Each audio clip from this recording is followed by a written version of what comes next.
What's up guys, Bomboy here, and welcome to another video. This time we're looking at the main. We're going for the Grotesque Guardians boss.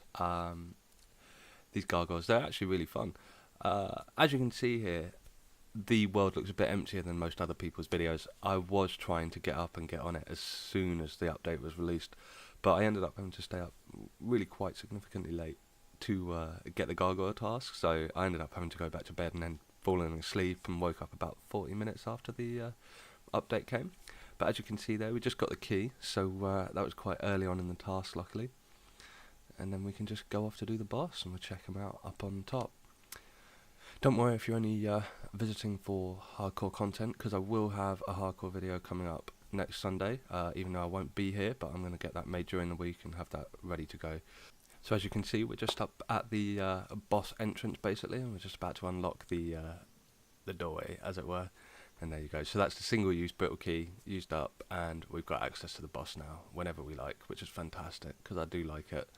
So here we are. We're just trying out like a mage kill. I wanted to try other things than what the all the streamers were doing with their demonic gorillas kind of setup. So I thought mage would be an alright thing to try out just for a laugh. Basically, I knew it would be slower. It always is. But yeah, no, it's really powerful. You can just hold the dusk off to the corner and just not have to worry about him basically, which is quite nice. You do splash sometimes, but I imagine if somebody tried this with ancestral and 100% maxed out gear and an arcane, they might actually be pretty potent, but it'd still probably be slower than like a blowpipe and standard melee basically. But yeah, it was quite enjoyable. But you can see Dust takes no damage from Mage at all. He can get frozen in spot, but no damage, so that's fine. There's no point stacking them up.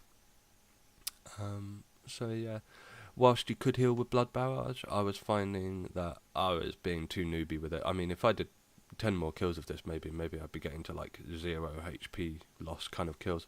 But no, not like this. So yeah, we just did a kill, and by the end of the kill I basically ran out of all my food, so even with the Blood Barrage, because I've been messing up. So yeah, we were still quite rough at it. But anyway, we'll move on to the kind of final kills basically that I did with the kind of demonic gorilla setup that a lot of streamers are using.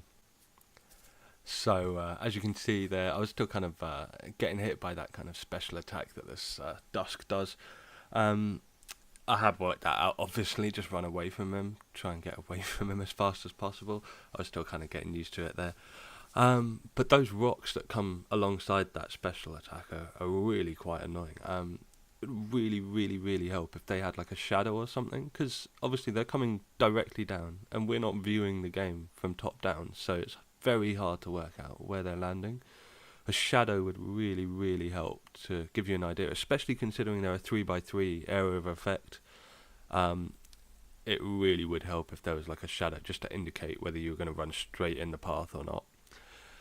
But yeah, so we're going through this, and obviously you have to do the Zami technique to under dusk so that he just doesn't spend his life hitting you, and sometimes he can just spend ages. Look at this, he's just going for ages and ages, like not hitting you.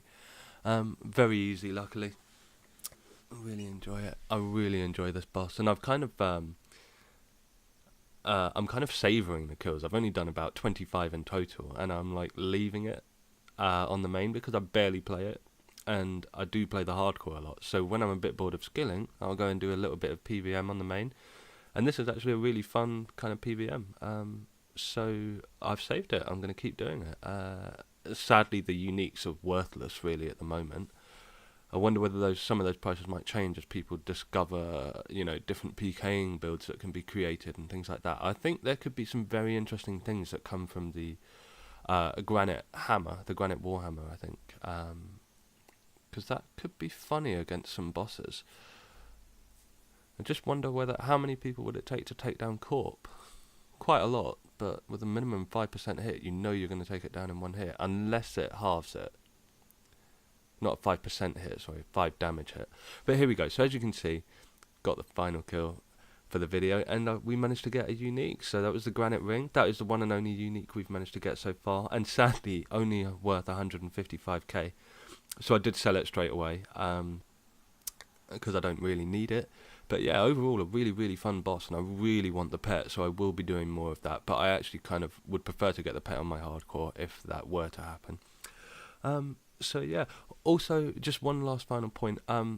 A lot of people seem to recommend the tentacle whip. I really don't think that's the best thing. I think the Hasta hits harder and, you know, more regularly. I was hitting 49s. You may have seen in that video some 44s and 47s, but some kills I was going 44, 45, 40, 49, and so on. So yeah, I really prefer the Hasta.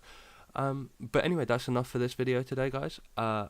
Take it easy, and I will be having a hardcore Iron Man video even next week. I won't be here, so that will be being made midway through the week, so it won't be the full progress, but that will be up on Sunday for you, whether I'm here or not, basically. So yeah, anyway, comment, like and subscribe if you enjoyed the video. Let me know what you think, basically, and have a good weekend. Peace.